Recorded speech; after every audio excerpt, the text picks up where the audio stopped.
அனைவருக்கும் வணக்கம். என் பெயர் யோக ஜோதி. நான் 4ஆம் வகுப்பு பிரிவில் படிக்கின்றேன். இன்று நான் கற்பவருட்ச மரத்தை பற்றி அதன் மகிமைகளும் அது உருவான கதையும் சொல்ல வந்துள்ளேன். இப்போது அதன் மகிமைகளை பார்ப்போம். கேட்டதையெல்லாம் கொடுப்பாள் நம் சக்தி தேவி. அவளை போலவே கேட்டதையெல்லாம் கொடுக்கும் இந்த கற்பவருட்ச மரம்.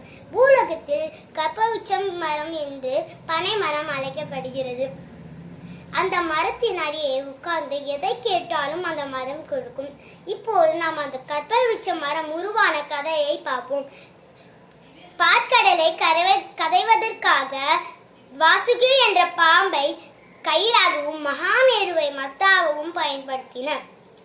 அப்போது சால கிராமத்தையும் வலம்புரி சங்கையும் மகாவிஷ்ணு எடுத்துக்கொண்டார். தொடர்ந்து தங்கம், வைடூரியம், வைரம், வெள்ளி ஆகிய பல பொருட்கள் வெளியேறின. அவர்கள் எல்லாம் ஒவ்வொரு திசையாக சென்றது.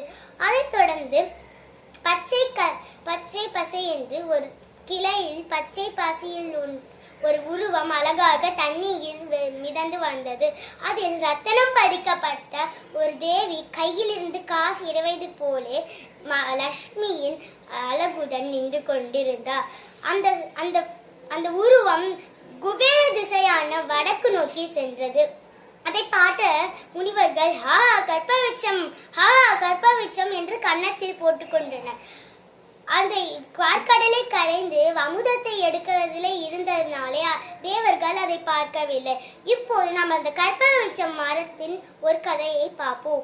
ஒரு நாள் ஒரு மாடு மேய்ப்பவன் மாடை மேய்த்து கொண்டு ஒரு வழியாக சென்று கொண்டிருந்தான். அவனுக்கு மிகவும் களைப்பாக இருந்ததுனால ஒரு மரத்தின் அடியே ஓய்வு எடுத்தான்.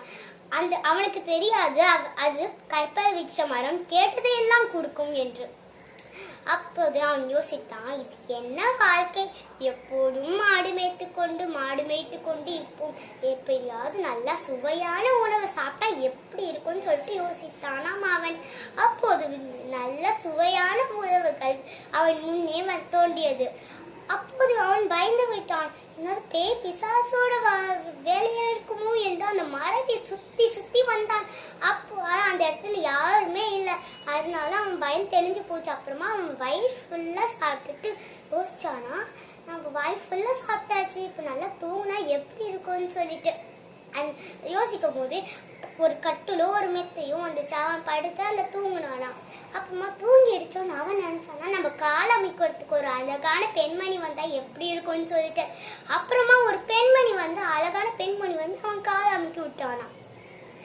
அப்புறமா தான் அவனுக்கு ஏதோ யோசிக்கிற புத்தி வந்துச்சான். இது எப்படி நம்ம யோசிக்கிறது எல்லாமே நடக்குது, ஒருவேளை புலி வந்தா அவ்வளவுதான், அவனை வந்து கொண்டு போட்டுச்சு புலி. இதுல இருந்து நம்ம என்ன கட்டுக்கிறோம்னா, நம்ம ஆசையை கட்டுப்படுத்த கத்துக்கணும், பேராசைப்படக்கூடாதுன்னு சொல்லிட்டு கத்துக்கணும். இந்த கதையை யாரு எழுதுனால ஸ்ரீ ராமகிருஷ்ண பரமஹம்சர். நன்றி, வணக்கம்.